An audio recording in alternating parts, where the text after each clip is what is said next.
कुमार स्वागत करता हूं आपके अपने YouTube चैनल सक्सेस मंत्रा बाय भव्या कश्यप में। विद्यार्थियों, आज मैं ईवीएस सीरीज का तीसरा वीडियो लेकर आया हूं। आज का वीडियो आपके लिए बहुत इंपॉर्टेंट होने वाला है क्योंकि इस सीरीज में पर्यावरण का संपूर्ण सार डाला जा रहा है। आप लोग सीरीज के सभी वीडियो ध्यान से पढ़ें और अपने नोट्स हमारे साथ तैयार करते चलें। देर ना करते हुए चलिए चलते हैं पहले क्वेश्चन की ओर। पहला क्वेश्चन देख लेते हैं।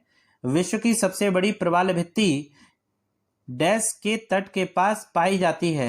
तो विश्व की सबसे बड़ी प्रवाल भित्ति कहाँ पाई जाती है, ये क्वेश्चन है। ऑप्शन देख लेते हैं। ऑप्शन ए है क्यूबा में, ऑप्शन बी है ब्राजील में, ऑप्शन सी है ऑस्ट्रेलिया में, ऑप्शन डी है ग्रीनलैंड में। तो इसका सही आंसर है ऑप्शन सी, ऑस्ट्रेलिया। विश्व की सबसे बड़ी प्रवाल भित्ति ऑस्ट्रेलिया के उत्तरी पूर्वी तट के समांतर स्थित है। देख लीजिए, ये चित्र में आप देख सकते हैं। इसे पानी का बगीचा कहा जाता है। इस प्रवाल भित्ति को पानी का बगीचा कहा जाता है। यह विश्व की सबसे बड़ी मूंगे की दीवार है जो जैव विविधता का एक केंद्र है। क्वेश्चन नंबर 2 की ओर चलते हैं। क्वेश्चन नंबर 2 है भारतीय पारिस्थितिकी और पर्यावरण संस्थान IIEE कहाँ स्थित है। ऑप्शन देख लीजिए। ऑप्शन ए है नई दिल्ली में, ऑप्शन बी है भोपाल में, ऑप्शन सी है बेंगलुरु में, ऑप्शन डी है देहरादून में। तो इसका सही आंसर है ऑप्शन ए, नई दिल्ली में। भारतीय पारिस्थितिकी और पर्यावरण संस्थान नई दिल्ली में स्थित है। भोपाल में क्या है, तो भोपाल में भारतीय वन प्रबंधन संस्थान है। बेंगलुरु में क्या है, बेंगलुरु में पारिस्थितिक विज्ञान का केंद्र है। देहरादून में वन अनुसंधान संस्थान है। क्वेश्चन नंबर 3 की ओर चलते हैं। क्वेश्चन नंबर 3 देख लेते हैं। शैवालों के अध्ययन संबंधी विज्ञान को कहा जाता है। क्या कहा जाता है शैवालों के अध्ययन को। ऑप्शन ए है माइकोलॉजी, ऑप्शन बी है फाइकोलॉजी, ऑप्शन सी है हेमेटोलॉजी, ऑप्शन डी है साइटोलॉजी। तो इसका सही आंसर है ऑप्शन बी, फाइकोलॉजी। शैवालों के अध्ययन संबंधी विज्ञान को फाइकोलॉजी कहा जाता है। माइकोलॉजी क्या है, माइकोलॉजी कवक का अध्ययन कहलाता है। हेमेटोलॉजी रक्त का अध्ययन एवं उपचार कहलाता है। साइटोलॉजी कोशिका का अध्ययन कहलाता है। क्वेश्चन नंबर 4 की ओर चलते हैं। क्वेश्चन नंबर 4 है निम्नलिखित में से किसे कोशिका का पावर हाउस कहा जाता है। बहुत इंपॉर्टेंट क्वेश्चन है, कई एग्जाम में पूछा गया है क्वेश्चन है। ऑप्शन ए है हरित लवक, ऑप्शन बी है गोल्जी बॉडी, ऑप्शन सी है केंद्रक, ऑप्शन डी है माइटोकॉन्ड्रिया। तो mitochondria option D. Question number 5 है निम्नलिखित में से क्या वंशानुगत रोग नहीं है। ऑप्शन देख लीजिए। ऑप्शन ए है ल्यूकेमिया, ऑप्शन बी है थैलेसीमिया, ऑप्शन सी है वर्णान्यता, ऑप्शन डी है हीमोफीलिया। तो इसका सही आंसर है ऑप्शन ए, ल्यूकेमिया। ल्यूकेमिया रोग वंशानुगत रोग नहीं है। यह एक प्रकार का कैंसर है जो रक्त और अस्थि मज्जा को प्रभावित करता है। क्वेश्चन नंबर 6 की ओर चलते हैं। क्वेश्चन नंबर 6 है ऑपरेशन फ्लड निम्नलिखित में से किसके साथ संबंधित है। तो ऑपरेशन फ्लड का संबंध किससे है। ऑप्शन देख लीजिए। ऑप्शन ए है अंडा और मुर्गी उत्पादन से, ऑप्शन बी है बांध के निर्माण से, ऑप्शन सी है दुग्ध उत्पादन से, ऑप्शन डी है नदी जोड़ो परियोजना से। तो इसका सही आंसर है ऑपरेशन फ्लड का जो संबंध है वो दुग्ध उत्पादन से है। ऑपरेशन फ्लड को 13 जनवरी 1970 में शुरू किया गया। यह दुनिया का सबसे बड़ा डेयरी विकास कार्यक्रम है। श्वेत क्रांति का संबंध दुग्ध उत्पादन से है। भारत में श्वेत क्रांति के जनक डॉक्टर वर्गीस कुरियन हैं। और क्वेश्चन नंबर 7 की ओर चलते हैं। क्वेश्चन नंबर 7 है सरिस्का राष्ट्रीय उद्यान कहाँ स्थित है। ऑप्शन देख लीजिए। ऑप्शन ए है उत्तराखंड में, ऑप्शन बी है राजस्थान में, ऑप्शन सी है पश्चिम बंगाल में, ऑप्शन डी है कर्नाटका में। तो सरिस्का राष्ट्रीय उद्यान राजस्थान में स्थित है। ऑप्शन बी सही है इसका। इसके राजस्थान के अन्य राष्ट्रीय उद्यान देख लेते हैं। रणथंभौर नेशनल पार्क, दूसरा है केवलादेव जिसे घाना नेशनल पार्क जो पक्षियों के लिए प्रसिद्ध है। रणथंभौर टाइगर के लिए प्रसिद्ध था। मुकुंद्र हिल्स भी राजस्थान में है। राष्ट्रीय मरु उद्यान भी राजस्थान में है। विद्यार्थियों, अगर आप नेशनल पार्क की वीडियो डिटेल में पढ़ना चाहते हैं तो आप हमें कमेंट करके लिख सकते हैं। तो हम आपके राज्य में किस राज्य में कौन सा नेशनल पार्क है तो उसे डिटेल में बता देंगे और किस लिए प्रसिद्ध है वो भी हम डिटेल में बता देंगे। चलते हैं क्वेश्चन नंबर 8 की ओर। क्वेश्चन नंबर 8 है फूलों की घाटी कहाँ स्थित है। ऑप्शन देख लीजिए। ऑप्शन ए है उत्तराखंड में, ऑप्शन बी है सिक्किम में, ऑप्शन सी है जम्मू कश्मीर में, ऑप्शन डी है हिमाचल प्रदेश में। तो इसका सही आंसर है ऑप्शन ए उत्तराखंड में। फूलों की घाटी उत्तराखंड के चमोली पिथौरागढ़ जिले में स्थित है। विद्यार्थियों ये क्वेश्चन लास्ट टाइम टेट में, उत्तर प्रदेश टेट में आया हुआ क्वेश्चन था। अगला क्वेश्चन देख लेते हैं, क्वेश्चन नंबर 9। 16 घास के मैदान पाए जाते हैं। 16 घास के मैदान कहाँ पाए जाते हैं? ऑप्शन ए है पूर्वी घाट में, ऑप्शन बी है पश्चिमी घाट में, ऑप्शन सी है हिमालय में, ऑप्शन डी है विंध्य श्रेणी में। तो इसका सही आंसर है ऑप्शन बी पश्चिमी घाट में। 16 घास के मैदान उष्णकटिबंधीय पहाड़ी वन हैं जो दक्षिण भारत के पश्चिमी घाट में पाए जाते हैं। क्वेश्चन नंबर 10 है वह वर्णक जिसकी उपस्थिति के कारण पौधे हरे होते हैं क्या कहलाते हैं? ऑप्शन ए है एंथोसाइनिन, ऑप्शन बी है लाइकोपिन, ऑप्शन सी है रेनिन, ऑप्शन डी है क्लोरोफिल। तो इसका सही आंसर है क्लोरोफिल। क्लोरोफिल एक वर्णक है जो पौधों को उनका हरा रंग प्रदान करता है। लाइकोपिन क्या है? लाइकोपिन भी एक वर्णक है जिसके कारण टमाटर का रंग लाल होता है। क्वेश्चन नंबर 11 की ओर चलते हैं। क्वेश्चन नंबर 11 है केंद्रीय प्रदूषण नियंत्रण बोर्ड का गठन कब किया गया था? केंद्रीय प्रदूषण नियंत्रण बोर्ड का गठन कब किया गया था? ऑप्शन देख लेते हैं।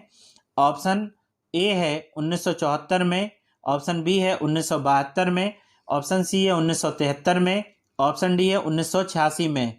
तो केंद्रीय प्रदूषण नियंत्रण बोर्ड का गठन ऑप्शन ए में जो आंसर है 1974 उसमें किया गया था। अच्छा, बी सी डी भी देख लेते हैं।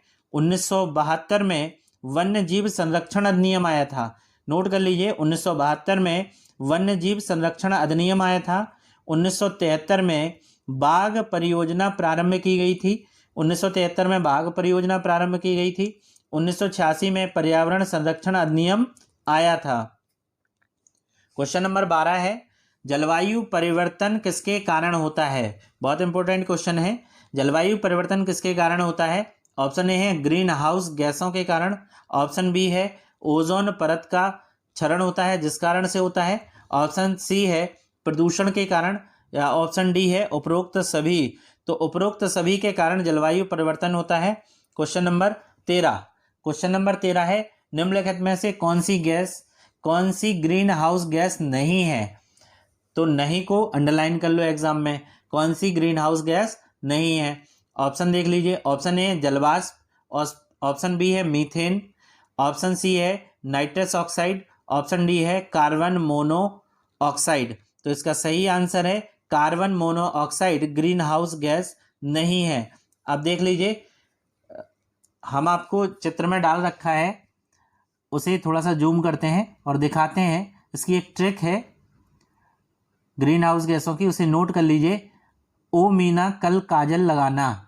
ओ से है ओजोन गैस, मी से है मीथेन गैस, ना से है नाइट्रस ऑक्साइड, कल से है क्लोरोफ्लोरोकार्बन, का से है कार्बन डाइऑक्साइड, जल से है जलवाष्प।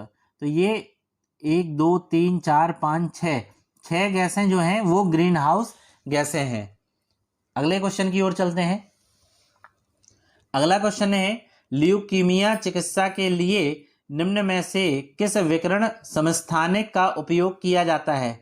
ल्यूकीमिया चिकित्सा के लिए किस विकिरण समस्थानिक का उपयोग किया जाता है? ऑप्शन देख लीजिए। ऑप्शन ए है आयोडीन, ऑप्शन बी है sodium, option A iodine 131, option B है सोडियम 24, ऑप्शन सी है फास्फोरस 32, ऑप्शन डी है कोबाल्ट 60। तो ल्यूकीमिया के लिए कोबाल्ट फास्फोरस 32, ऑप्शन सी इसका आंसर सही है।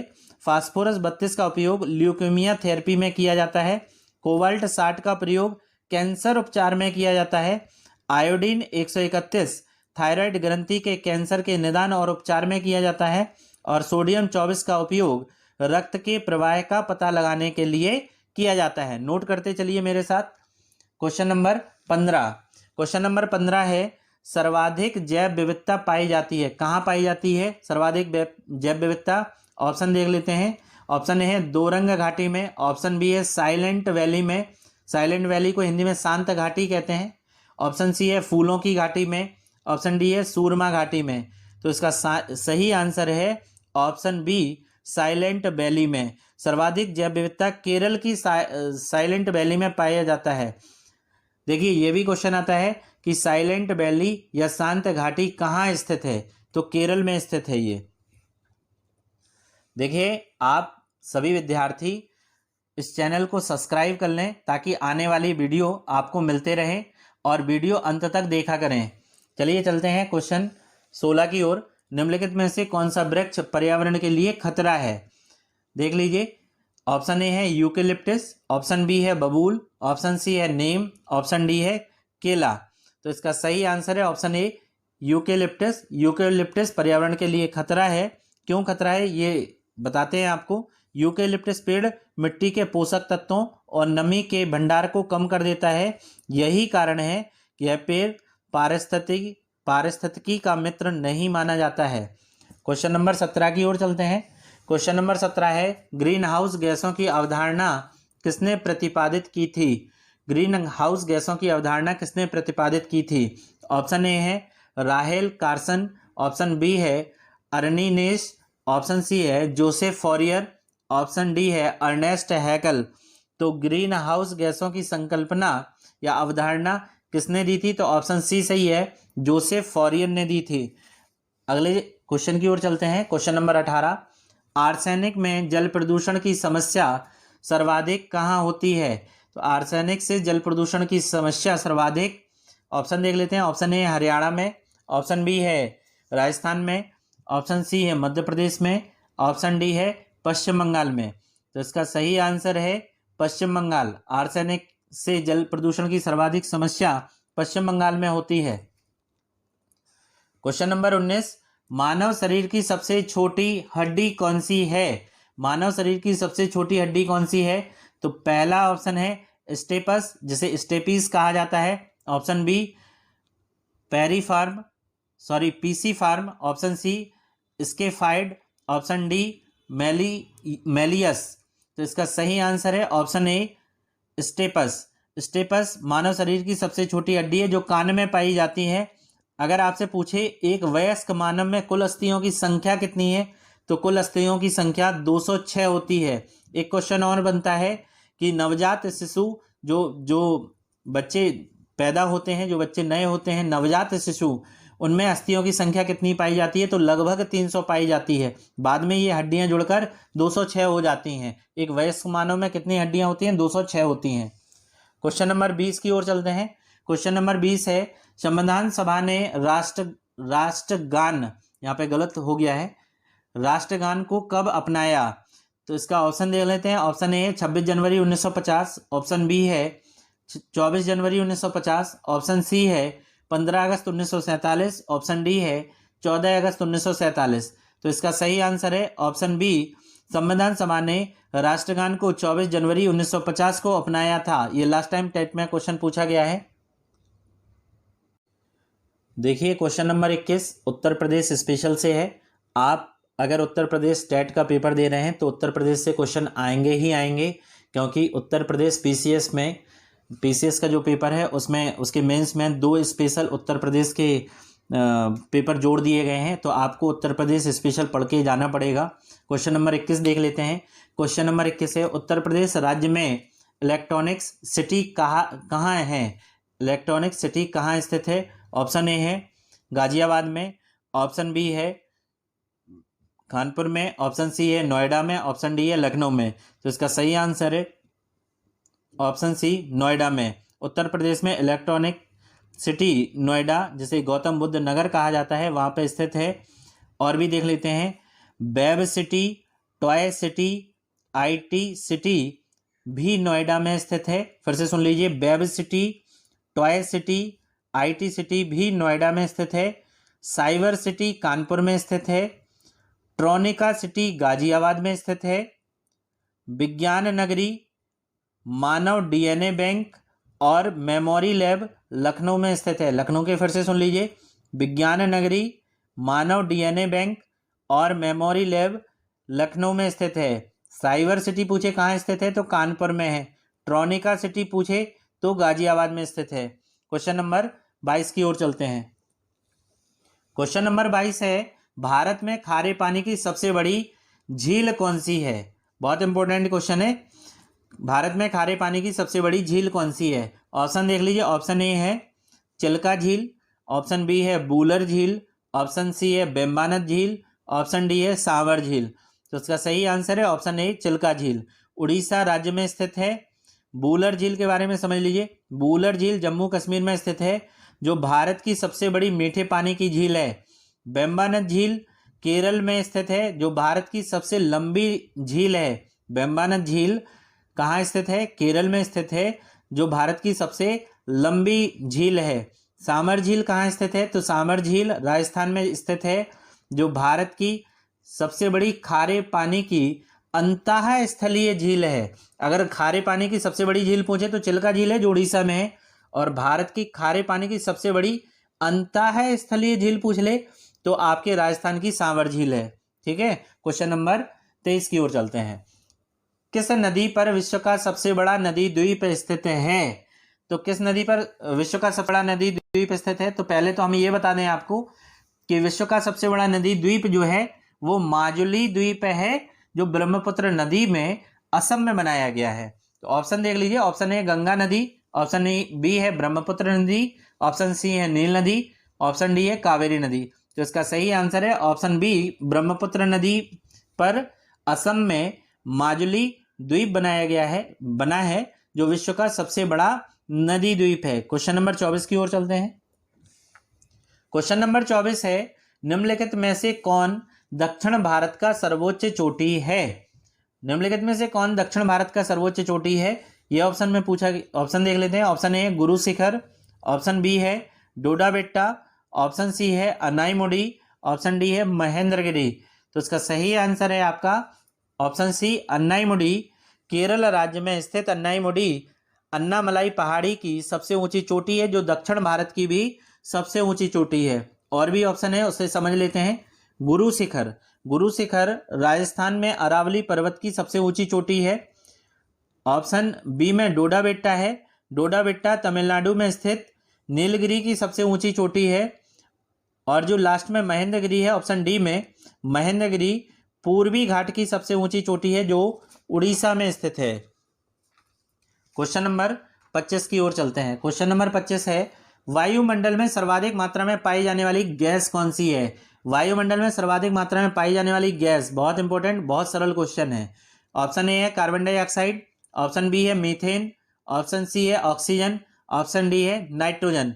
तो वायुमंडल में सर्वाधिक मात्रा में पाई जाने वाली गैस नाइट्रोजन है, जिसका प्रतिशत 78% में पाई जाती है। फिर दूसरे नंबर पे ऑक्सीजन पाई जाती है 21% में।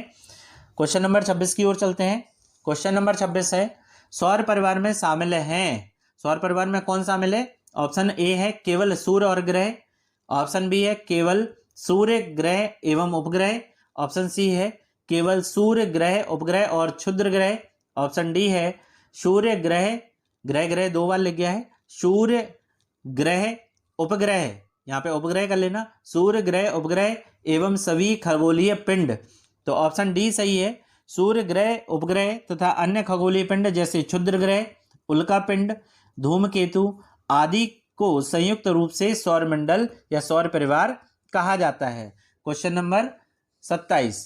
क्वेश्चन नंबर 27 है, निम्न में से किस अंग को आरबीसी का कब्रिस्तान कहा जाता है? तो निम्न में से किस अंग को आरबीसी का कब्रिस्तान कहा जाता है? ऑप्शन ए है प्लीहा, ऑप्शन बी है हृदय, ऑप्शन सी है लसिका, ऑप्शन डी है वृक्क। तो इसका सही आंसर है ऑप्शन ए प्लीहा। प्लीहा को आरबीसी का कब्रिस्तान कहा जाता है, क्योंकि यह पुराने आरबीसी को हटा देता है। क्वेश्चन नंबर 28 की ओर चलते हैं। क्वेश्चन नंबर 28 है, पंचायती राज्य की शुरुआत करने वाला भारत का पहला राज्य कौन था? पंचायती राज्य की शुरुआत करने वाला भारत का पहला राज्य कौन था? ऑप्शन देख लेते हैं। ऑप्शन ए है गुजरात, ऑप्शन बी है मध्य प्रदेश, ऑप्शन सी है राजस्थान, ऑप्शन डी है तमिलनाडु। तो पंचायती राज शुरू करने वाला भारत का सबसे पहला राज्य राजस्थान था, ऑप्शन सी सही है इसका। ऑप्शन क्वेश्चन नंबर 29 की ओर चलते हैं। 29 है, कीट भक्षी पौधे जिस मृदा में उगते हैं उसमें कमी रहती है। तो कीट भक्षी पौधे आप जानते हैं, कुछ पौधे ऐसे होते हैं, घटपर्णी पौधा है या कीट भक्षी पौधे होते हैं जो कीड़ों को खाते हैं। अब कीड़ों को क्यों खाते हैं?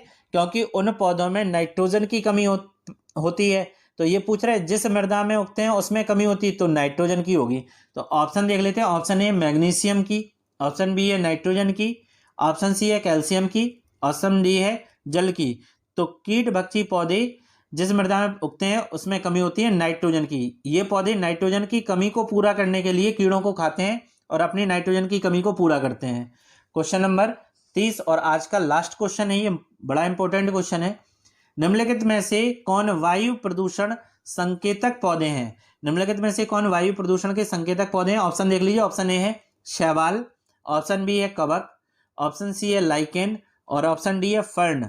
तो ऑप्शन सी इसका सही आंसर है। लाइकेन वायु प्रदूषण के संकेतक होते हैं। विद्यार्थियों, आज का वीडियो आपको कैसा लगा ये आप हमें कमेंट करके जरूर भेजें, क्योंकि आपके कमेंट से ही हम लोगों को एनर्जी मिलती है और आपके लिए और अच्छा वीडियो बना के लाएंगे आगे। अगर आपने हमारा चैनल सब्सक्राइब नहीं किया है तो उसे सब्सक्राइब कर लें, लाइक करें, कमेंट करें और ज़्यादा से ज़्यादा शेयर करें। जो विद्यार्थी नए जुड़े हैं वो हमारे चैनल को सब्सक्राइब कर लें। जो विद्यार्थी पहली बार हमारा चैनल देख रहे हैं वो इस चैनल को जरूर सब्सक्राइब कर लें, क्योंकि आपके लिए बहुत फ़ायदेमंद है। यहाँ पे जो भी मैटर मिल रहा है बहुत फ़ायदेमंद है।